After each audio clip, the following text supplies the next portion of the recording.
Every day, there are these opportunities all around us. I mean, we interact with people all day long. And while we don't specifically walk around with a sign that says, I want to influence you, I want to influence you, underneath, we want to influence our world. We want to influence the people around us. Oh, absolutely. I think if people could tick mark how many times they are trying to get somebody to do something, they'd be amazed at how often they are trying to persuade. I tell people 24/7, 365 from womb to tomb. From the moment that a baby comes into the world, the baby doesn't know anything about influence, but it's trying to influence you. And we learn language and other ways. And then the rest of our life, we are interacting with people quite often to try to get our needs met. And so we're trying to influence their behavior.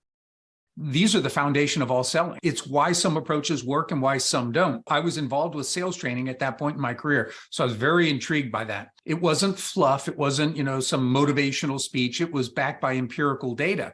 And so I really felt like I can get behind this. And that's where my enthusiasm started coming out.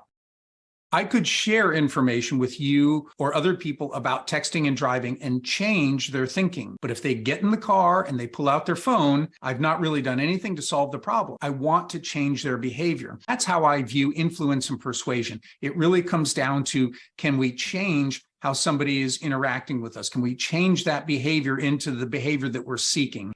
First one that I always talk about is the principle of liking. And then there's reciprocity, unity, authority, consensus, or sometimes called social proof. And then there's consistency and then scarcity. So those are the 7 principles that we typically talk about. And these are research-based, proven to impact how people think and ultimately change their behavior if you tap into them ethically and correctly. A lot of people don't use common sense when they're communicating with others. So even when they get something as basic as it's easier for people to say yes to you if they like you, a lot of people don't spend enough time on building rapport or establishing relationship. But the key with that one, Ivan, is not that I try to get you to like me. The key is that I use that principle to come to know and like you. And the more that you sense that, that is what opens you up.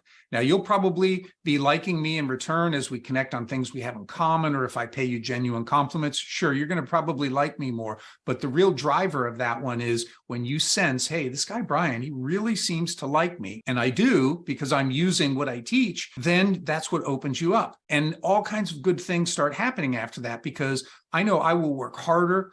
I will work longer. I will put in more effort. I will do so much more for people that I like. So it's incumbent upon me to make that happen.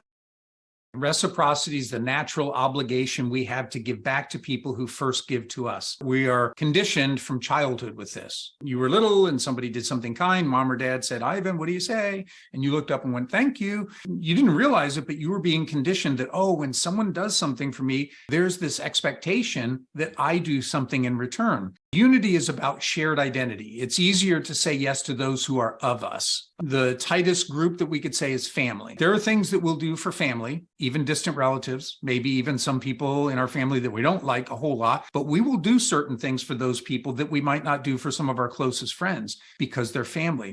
Authority says that when we're making decisions, we just feel a lot better if we can defer to somebody who has superior wisdom or expertise. So it's incumbent upon people to make sure that others understand what their expertise is, because without it, they might not pay any attention. You got to be an expert and you got to be trustworthy, because it doesn't do any good if you're an expert, but you're not trusted.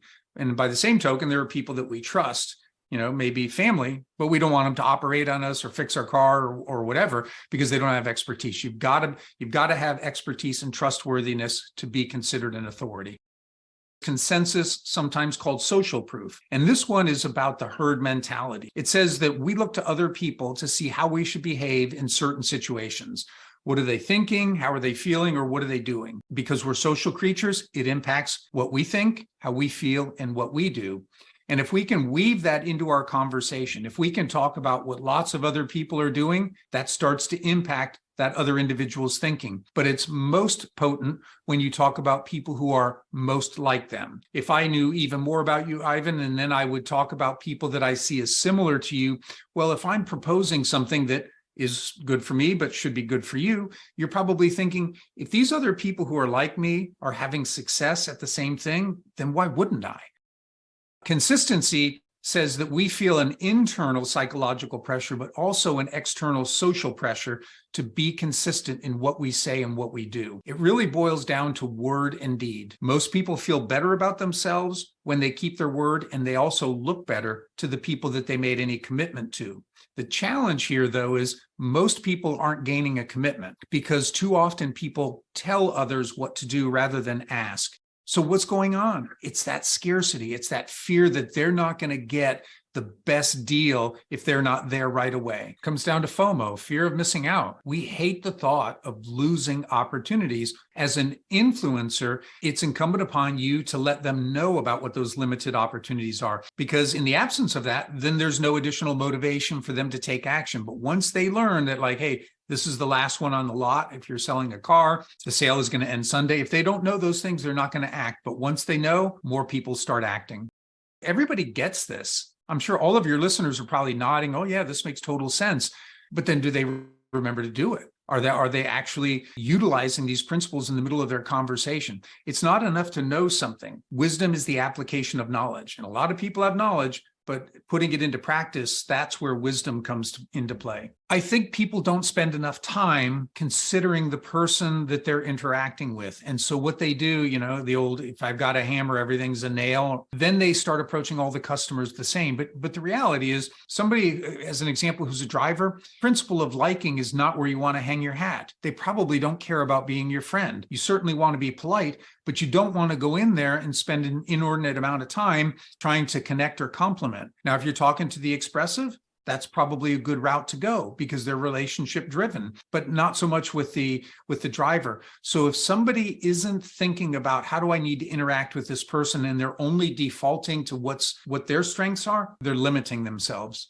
And that's how relationships should work. It should be a virtuous cycle of I do something for you and you appreciate it and you help me and I appreciate it and I help you. And so we build this virtuous cycle. If somebody walks into your office on a hot summer day, I don't say, wow, Ivan, it's pretty hot out there. Would you like some water? And you say yes. And then I say it's over there in the refrigerator. It means so much more if I get up and get it and give it to you. If we're going to ethically influence somebody, it cannot just be about us and what we want. What we are asking should also be in the benefit, the self-interest of the other person. And if we can get them to understand that, sure, if I'm making an ask of you, there's something in it for me. But if I can also get you to see that there's something in it for you, that it is good for you, well, if we're both better off, then let's go forward with that.